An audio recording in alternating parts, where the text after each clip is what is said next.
Hello मित्रांनो, DMI TV मध्ये तुमचे स्वागत आहे। मित्रांनो, आज आपण एका अत्यंत महत्त्वाच्या विषयाची सुरुवात करणार आहोत। तो म्हणजे महाराष्ट्र स्टेट बोर्ड इयत्ता 8वीचा भूगोल। कोणताही विषय पूर्णपणे समजून घेण्याआधी आपल्याला त्या विषयाचा रोडमॅप माहित असणे खूप गरजेचे असते। म्हणूनच आजच्या या व्हिडिओमध्ये आपण इयत्ता 8वीच्या भूगोल पाठ्यपुस्तकातील अनुक्रमणिका इंडेक्स सविस्तरपणे समजून घेणार आहोत। या वर्षभरात आपल्याला पृथ्वीची अंतररचना, स्थानिक वेळ, आर्द्रता आणि ढग यांसारख्या रंजक गोष्टींपासून ते सागर रचना आणि मानवी भूगोलापर्यंत नेमका काय अभ्यास करायचा आहे याची संपूर्ण कल्पना तुम्हाला आजच्या या व्हिडिओतून मिळणार आहे। चला तर मग वेळ न घालवता सुरुवात करूया आजच्या आपल्या या विशेष प्रवासाला। 1. स्थानिक वेळ व प्रमाण वेळ।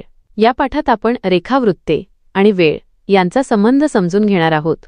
पृथ्वीच्या परिवलनामुळे वेगवेगळ्या ठिकाणी वेळ कशी बदलते, स्थानिक वेळ म्हणजे काय आणि देशाच्या व्यवहारासाठी प्रमाण वेळ का निश्चित केली जाते याचा अभ्यास आपण करू। 2. पृथ्वीचे अंतरंग। पृथ्वीच्या पृष्ठभागाखाली नक्की काय आहे?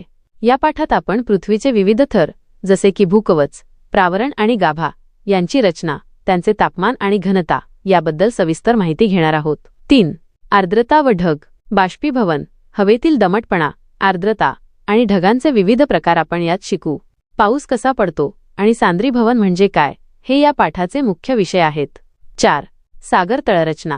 महासागराच्या तळाशी फक्त पाणी नसते तर तिथेही जमीन असते। भूखंड मंच, खंडांत उतार, सागरी मैदाने आणि डोह यांसारखी समुद्राखालची भूरूपे आपण या पाठात पाहणार आहोत। 5. सागरी प्रवाह। समुद्राच्या पाण्याचे एका ठिकाणाहून दुसऱ्या ठिकाणी होणारे वहन म्हणजे सागरी प्रवाह। उष्ण आणि शीत प्रवाहांची निर्मिती कशी होते आणि त्यांचा मानवी जीवनावर व हवामानावर काय परिणाम होतो हे आपण यात शिकू। 6. भूमी उपयोजन। माणूस जमिनीचा वापर कशासाठी करतो? शेती, उद्योग, निवास इत्यादी। ग्रामीण आणि शहरी भूमी उपयोजनातील फरक आणि सातबारा उतारा म्हणजे काय याची ओळख या पाठात होईल। 7. लोकसंख्या। लोकसंख्या हे एक संसाधन आहे।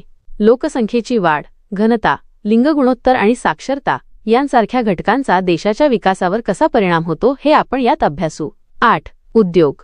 कच्च्या मालाचे पक्क्या मालात रूपांतर म्हणजे उद्योग।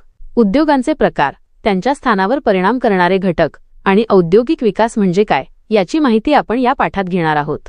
9. नकाशा प्रमाण। नकाशावर दोन ठिकाणांमधील अंतर आणि जमिनीवरील प्रत्यक्ष अंतर यांचा संबंध कसा जोडला जातो हे आपण यात शिकू। शब्द प्रमाण, अंक प्रमाण आणि रेषा प्रमाण हे प्रकार आपण समजून घेऊ। 10. क्षेत्र भेट।